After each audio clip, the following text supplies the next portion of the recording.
ஒன்றியம் கேப்டன் அவர்களை வணங்கி, தென்னாட்டு சான்சலர் அந்நியார் அவர்களை வணங்கி,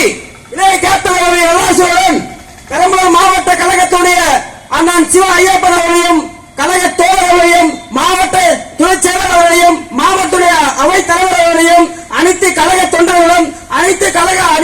பொறுப்பாளர்களும், அனைத்து ஒன்றிய செயலர்களும், இங்க இருக்கும் அனைவரும் கேப்டன்களே, இங்க இருக்கும் அனைவரும் அந்நியர்களே, இங்க இருக்கும் அனைவர்களே மாவட்ட செயலாளர்களே, உண்மையான ஒரு தேசிய ஆர்ப்பாட்டம், தேமுதிக ஆர்ப்பாட்டம் நிறைவேற்று